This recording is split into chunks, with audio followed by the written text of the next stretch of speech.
কবে যাবে সেটাই তো প্রশ্ন। আমরা আগে দেশে যাব না আমার ভাই আগে দেশে যাবে? মিশারির মামা বিমানের টিকিট পেয়ে গেছে বাংলাদেশে যাওয়ার জন্য। মিশারির আব্বু সাপোর্ট করে পাওয়ার খাটিয়ে শালককে 10 মাসেই ইমার্জেন্সি ছুটির ব্যবস্থা করে দিয়েছে। যার সময় তো খুব খুশি, আবার সময় যে বাংলাদেশ বিমানে যে গানটা দেয় এই দুঃখের কথা কাটাই কইতাম। আসসালামু আলাইকুম। আমার ছোট ভাই হাতে বিমানের টিকিট পেয়েছে, সাথে ছুটিতে যাওয়ার দিন ক্ষণ তারিখ সময় সব কিছু ঠিক হয়ে গেছে এবং কেনাকাটাও কিন্তু শেষ। তো আমার ভাই কবে এবং কত দিনের জন্য দেশে ছুটিতে যাচ্ছে সবকিছুর বিস্তারিত জানতে হলে পুরো ভিডিওটা কিন্তু দেখতে হবে। মেশারে আমি টিকিট পেয়ে গেছি। ওয়াও, মিশারির মামা বিমানের টিকিট পেয়ে গেছে বাংলাদেশে যাওয়ার জন্য। কনগ্রেচুলেশন, ইয়ে, শুভকামনা। মনের আশা পূর্ণ হয়েছে, তোমার মামার শখ পূর্ণ হয়েছে, আর কোনো বাধা নাই, অবশেষে যেতে পারবে দেশে। তুমি কি খুশি মিশারি? আহারে, তোমার সাথে যেতে পারলে আরো বেশি খুশি হইতা। তো খবরটা মিথিলাকে জানানো হয়েছে, মিথিলাই খুশি নি শুন না? খুশি? তুমি খুশি? খুশি হয় নাই? তুমি খুশি? তুমি খুশি হইছো? তা এর থেকে খুশি কে হইব? এই যে দেখুন, অবশেষে বিমানের টিকিট হাতে পাওয়া গেল। দিনক্ষণ তারিখ সব কিন্তু ঠিক হয়ে গেছে, এখন শুধু যাওয়ার অপেক্ষা। কয়টার ফ্লাইট? 7:30। সন্ধ্যা 7:30টার ফ্লাইট, বাংলাদেশে 3টা কত? 3টা হচ্ছে। এবং বাংলাদেশে গিয়ে পৌঁছাবে ভোর 3:45 যদি টাইম শিডিউল সব ঠিক থাকে। যাক, আমরা সবাই খুশি, সবাই অপেক্ষায় থাকবো কবে সেই তারিখ আসবে আর কবে যাবে। তবে কিন্তু বেশি দিন সময় নাই, হাতে গোনা কয়েকটা দিন। কি ব্যাপার, আইসে পড়ছ? শেষ, কি শেষ? ডিউটি শেষ, ডিউটি শেষ, খতম। খতম, bye bye, bye bye, tata. Duty শেষ, আজকে শেষ ডিউটি। তোমার শালক এক খুশির খবর নিয়ে আসছে, ওই আবার তুমি এক খুশির খবর নিয়ে আসছো। হ্যাঁ হ্যাঁ তো কইলাম। কি? আপনি যার সময় তো খুব খুশি, আবার সময় যে বাংলাদেশ বিমানে যে গানটা দেয় এই দুঃখের কথা কাটাই কইতাম। ওই গান দেয় কি জানো নি? কি? কেন বিরীতি বানাইলে বন্ধু চলে যাইবা যদি। আচ্ছা, এই গানটা বাংলাদেশ বিমানে ছাড়ে? আমার দিন বিমানও ছাড়ে তো মানুষ এমনি দুঃখে আছে। আমার এই গান ছাড়লে তো মনে করো আরো দুঃখ লাগে, তখন চোর ভানি এমনি আইয়া বলে। আচ্ছা আচ্ছা, আমার গ্রামের দৃশ্য। ও গ্রামের দৃশ্য। গ্রামের দৃশ্য ইমোশনাল করে তোলে সবাইকে। সেটাই বলতাছি, যাওয়ার সময় তো খুব খুশি যে হাতে টিকিট পাইছে, যাইবো, কিন্তু আসার দিন তো হাই রে কিয়ামত পুরা। তো অনেকেরই প্রশ্ন, আমার ভাই কবে ছুটিতে যাচ্ছে? সেই 2 মাস আগে থেকে যে শপিং করা শুরু করেছে নিজের বাড়ির জন্য, শ্বশুর বাড়ির জন্য, তো দেশে যাচ্ছে কবে? আসলে কি, আমার ভাই খুবই এক্সাইটেড বাড়িতে যাওয়ার জন্য, শুধু দিন গুনছে, কেন সময় ঘুরাচ্ছে না। তো অবশেষে যেহেতু হাতে টিকিট পেয়েছে এবং দিনক্ষণ তারিখ সবই নির্ধারিত হয়েছে, তো আর অল্প সময়ের মধ্যে কিন্তু মিশারির মামা দেশে যাবে ইনশাআল্লাহ। তো কবে যাবে সেটাই তো প্রশ্ন। আমরা আগে দেশে যাব না আমার ভাই আগে দেশে যাবে? তো সবকিছু যদি আগেই বলে দেই তাহলে সারপ্রাইজ কিভাবে থাকবে বলুন তো? আপনাদেরকে সারপ্রাইজ দেয়া হবে যে কারা আগে দেশে যাচ্ছে, আর এগুলো জানতে হলে কি করতে হবে? একটু অপেক্ষা করতে হবে। কে আগে ফেরত আসবে বাংলাদেশ থেকে? আহারে, তোমার মামাই তোমার পরে যাইবো, আবার আগে এসে পড়বো। ইস, তোমার মামাই যে যাইতে পারতাছে এইটাই তো বেশি না? এইটাই তো ভাগ্য, খুব ভাগ্য তোমার মামার। তাহলে কি গান বাজায়? কেন পিরিতি বাড়াইলা রে বন্ধু ছেড়ে যাইবা যদি। আচ্ছা, দেশ থেকে বিদেশ আসার সময় বিমানের মধ্যে এই গান ছাড়ে? এই গানটা তুমি খেয়াল করছো আবার না? দেখেন কি মানুষ, কি গান তো গায় না, মিউজিক দেয় তো মিউজিক। আচ্ছা আচ্ছা, মিউজিকের তারা তাহলে তুমি বুঝে গেছো। এটা আবার শালক একটু খোসা দিয়ে মনে করাই দিলা যে যাইতেছে তো খুশি। ডিঙ্গা চিকা হ্যাঁ, আসার সময় বুঝবা। দেখি মিশারি কি খায়? মামা শর্মা খাও? শর্মার স্পেশালিটি কি কি তুমি জানো? কি স্পেশালিটি হলো টেস্ট। টেস্ট ছাড়াও তুমি এই সফরে শেষবারের মতো শর্মা খাচ্ছ, না এটা হচ্ছে একটা স্পেশালিটি। দ্বিতীয় স্পেশালিটি হচ্ছে তোমার নিজের টাকায় কিনে এই শর্মা। তুমি জীবনের প্রথমবার তোমার নিজের টাকা দিয়ে খাবার কিনে খাচ্ছ। তো মিশারির কাছে কিছু কয়েন ছিল, সৌদি আরবের কয়েন, তো এই কয়েন দিয়ে আর কি করবে, সে দেশে চলে যাচ্ছে, এজন্য ওইটা দিয়া এই শর্মা কিনা হয়েছে। তো মিশারির মামা যদিও গত 2 মাস ধরে শপিং করছে, তারপরেও কিন্তু তার শপিং করা এখনো শেষ হয় নাই। আজকেও শপিং করেছে পরিবারের জন্য এবং আত্মীয় স্বজনের জন্য। তো নতুন আর কি কি শপিং করলো চলুন এক ফাঁকে দেখে নেই। তোমরা আজকে আবার কিসের শপিং করে নিয়ে আসলা?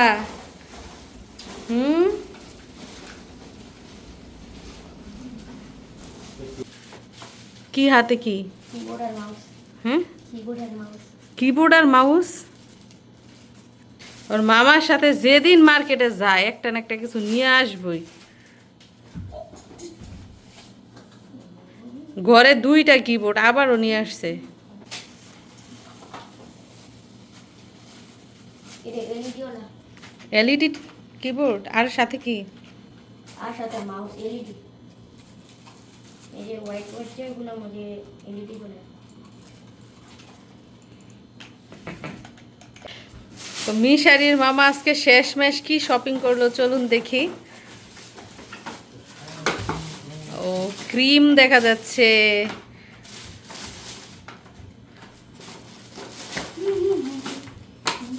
তারপর মলম দেখা যাচ্ছে, মোব মলম, আরেকটা বেশি হচ্ছে দুইটা। আচ্ছা মাথা ঠান্ডার তেল,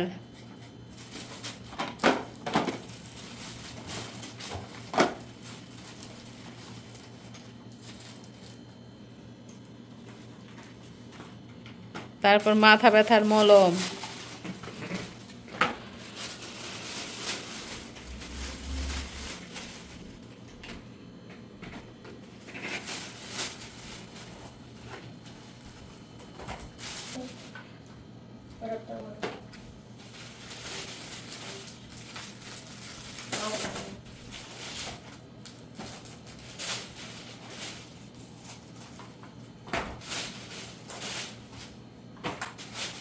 যেগুলো তোলা না ওগুলো আমরা রাখতে হবে।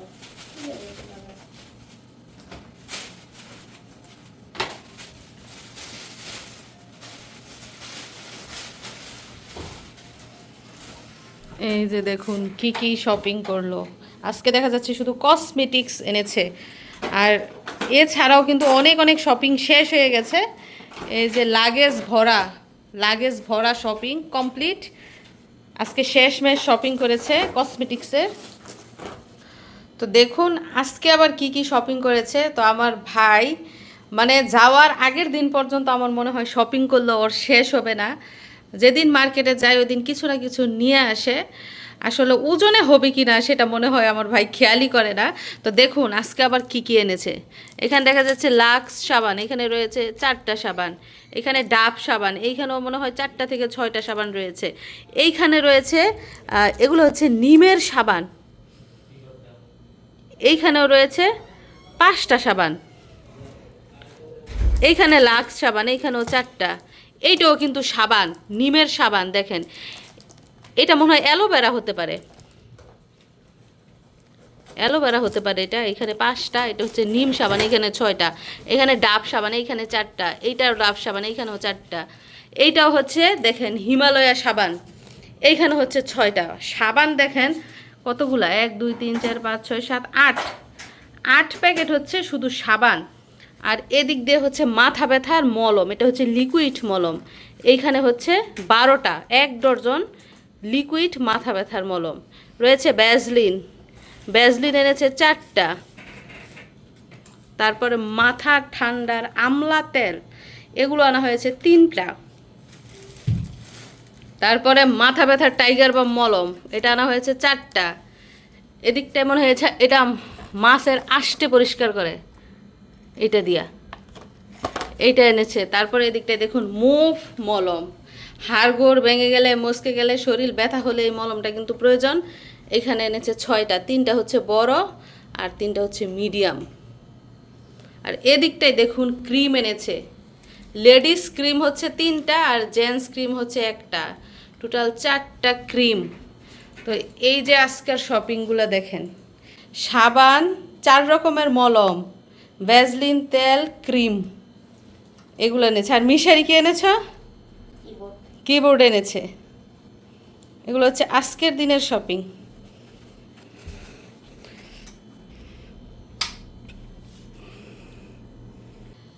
এখন চলুন আসি মূল প্রশ্নে, সেটা হচ্ছে আমার ছোট ভাই কত দিনের ছুটিতে বাংলাদেশে যাচ্ছে। তো কোম্পানির নিয়ম অনুযায়ী আমার ভাই ছুটি পায় 2 বছর পর পর। 2 বছর পর পর মাত্র 45 থেকে 50 দিনের ছুটি পায়, মানে 2 মাসও না। সেই জায়গায় আমার ভাই ছুটিতে যাচ্ছে মাত্র 10 মাসে, মানে দেশ থেকে ছুটি কাটিয়ে আসার 10 মাস পরে সে আবার ছুটিতে যাচ্ছে। যেখানে তার ছুটি পানা হয় 2 বছর পরে, সেইখানে যাচ্ছে 10 মাস পরে। তো সেই হিসেবে কিন্তু আমার ভাই ছুটি পাই না।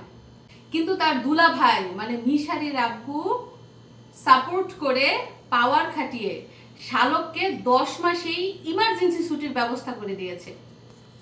এবং ইমার্জেন্সি ছুটির নিয়ম হচ্ছে হাইস্ট 15 দিনের ছুটি পাবে। কেউ যদি ইমার্জেন্সি ছুটিতে যায় তাহলে সে সর্বোচ্চ 15 দিনের ছুটিতে যেতে পারবে। কিন্তু সেইখানেও তার দুলা ভাই পাওয়ার খাটিয়ে তাকে 15 দিনের জায়গায় 1 মাসের ছুটির ব্যবস্থা করে দিয়েছে। দেখুন দুলা ভাই থাকলে কতটা সুবিধা এবং দুলা ভাইয়ের সাপোর্ট থাকলে কতটা সুবিধা।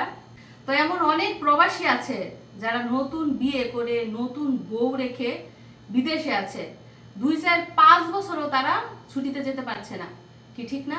আর সেই তুলনায় আমার ভাই এবং ভাইয়ের বউ দুজনেই কিন্তু ভাগ্যবান, এত তাড়াতাড়ি আবার দেশে যেতে পারছে। তো যাই হোক, যাদের ব্যাক সাপোর্ট রয়েছে তারা কিন্তু বিদেশ বাড়িতে খুবই ভালো থাকে। যাদের পিছনে সাপোর্ট করার লোক আছে তারা কিন্তু খুব তাড়াতাড়ি সামনে এগিয়ে যেতে পারে, তারা খুব তাড়াতাড়ি কিন্তু তাদের ভাগ্যের পরিবর্তন করতে পারে। সেই শুরু থেকেই আপা আর দুলা ভাই ছোট ভাইটাকে আগলে রেখেছে, সাপোর্ট করেছে, যত্ন নিয়েছে, তার ভবিষ্যৎ গড়ার জন্য সর্বাত্মক সহযোগিতাও করেছে। কিছু কিছু সম্পর্ক আছে যে সম্পর্কের ঋণ কখনো শোধ করার মতো না, যে সম্পর্কগুলো কখনো মুছে ফেলার মতো না, যে সম্পর্কগুলোর অবদান কখনো ভোলার মতো না। মা বাবা তার সন্তানকে যেভাবে আগলে রাখে, তার আপা এবং দুলা ভাই তাকে সেভাবে আগলে রাখার চেষ্টা করেছে। এবং যতদিন আমার ভাইয়ের পাশে তার আপা আর দুলা ভাই থাকবে ততদিন ইনশাল্লাহ আমার ভাইয়ের কোনো সমস্যাও হবে না, কোনো বিপদও হবে না। আপনারা দোয়া করবেন আমাদের সম্পর্ক যেন সব সময় অনেক ভালো থাকে এবং অনেক সুন্দর থাকে। যাই হোক, বাংলাদেশে সবাই যাব ইনশাল্লাহ, এবং যাওয়ার পরে আপনারা অনেক সুন্দর সুন্দর নতুন নতুন ঘটনা দেখতে পারবেন, যেগুলো দেখে আপনারাও খুশি হয়ে যাবেন। তো মিশারি যে তার মামার সাথে গিয়ে কিবোর্ড এনেছে, দেখুন সেটার কেরামতি। কি কাজ করে মিশারি এই কিবোর্ডে? কি স্পেশালিটি আছে? তুমি ঘরে 2টা কিবোর্ড রেখেছে, আবার কিবোর্ড নিয়ে আসলা? এলইডি আছে। তোমার নতুন জিনিস দেখলেই নিতে মন চাই, এটাই হচ্ছে মেইন সমস্যা। কেন আবার এগুলো আনতে হবে? শুধু শুধু পয়সা নষ্ট। কি মামা? এই দেখো, এটা এলইডি লাইট নাই না? কি এখানে আমি এখন নোটিস করছি বাটন যখন আমি প্রেস দিই তখন লাইট জ্বলছে। ওয়াও, লাইট জ্বলছে। হ্যাঁ। তাহলে তো তুমি অন্ধকারের মধ্যে এটা প্রেস করতে পারবা। Very nice. দেখুন মিশারির কেরামতি, তার কিবোর্ডের মধ্যে লাইট জ্বলছে। আসলে এগুলাই হচ্ছে বাচ্চাদের আনন্দ, নতুন কিছু দেখে তো এক্সাইটমেন্ট আরো বেড়ে যায়। তো প্রিয় দর্শক বন্ধুরা, শুধু কি কাহিনী শুনবেন আর অজানা কথাগুলোই জানবেন? আমার রান্না বান্না দেখবেন না? আজকে সারাদিন কি কি করলাম, কিভাবে সময় কাটলো, কিভাবে পরিবারের সদস্যদের নিয়ে সুন্দর সুন্দর মুহূর্ত কাটালাম, সেগুলো জানবেন না? চলুন দেখে নেই।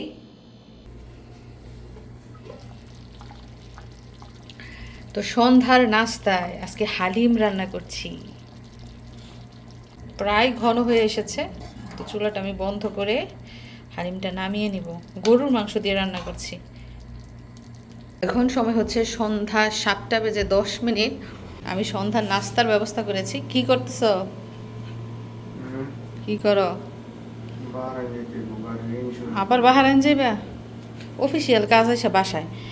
তো এই যে দেখুন হালিম রেডি করেছি, একদম গরম গরম ধোয়া উঠছে, একটু ঠান্ডা হওয়ার জন্য দিয়েছি।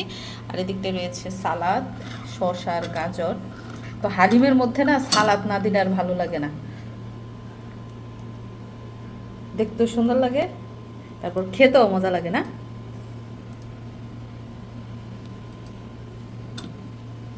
এই যে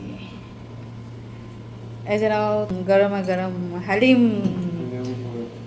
লেবু লেবু চাহিয়ে, দেখছেন নি?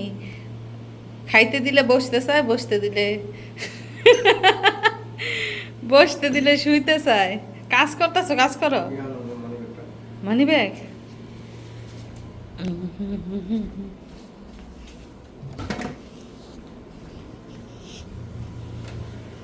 জানেন?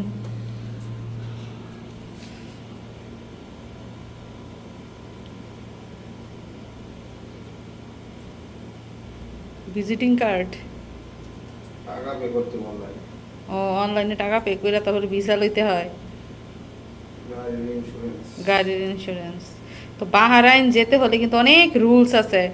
সবচেয়ে বড় যেই নিয়মটা সেটা হচ্ছে প্রফেশন। আকামার মধ্যে প্রফেশন থাকতে হবে মুদির। যাদের প্রফেশন মুদির তারাই কিন্তু বাহারাইনে প্রবেশ করতে পারবে। সাথে তো ইন্স্যুরেন্স রয়েছে, ভিসা রয়েছে, এটা সেটা হাবিজাবি নানান ধরনের ডকুমেন্টস। আর আমি কি খাবো আপনাদেরকে একটু দেখাই।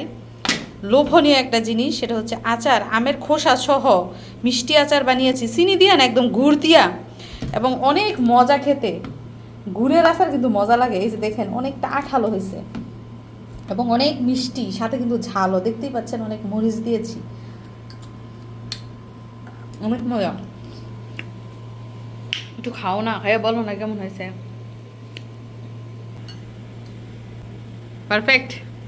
কত 10 থেকে কত দিবা? 10 থেকে 10 আজকে সত্যি কথা বলছো?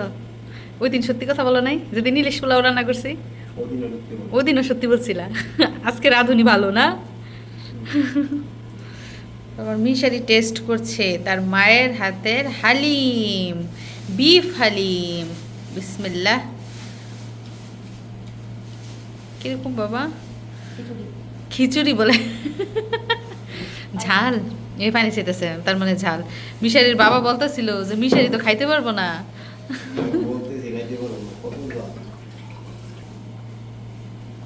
তো প্রিয় দর্শক বন্ধুরা, আপনারা নিশ্চয়ই ইতিমধ্যে জেনে গেছেন এবং বুঝে ফেলেছেন যে আমার ভাই 1 মাসের ছুটিতে বাংলাদেশে যাচ্ছে এবং আমরা সবাই যাচ্ছি। তো আজকে কিছু অজানা বিষয় জেনে আপনাদের কেমন লাগলো কমেন্ট করে জানাবেন। সবাইকে ধন্যবাদ জানিয়ে আজকের মতো বিদায় নিচ্ছি। আবারও দেখা হবে নতুন ভিডিওতে। ভালো থাকবেন সবাই। আল্লাহ হাফিজ।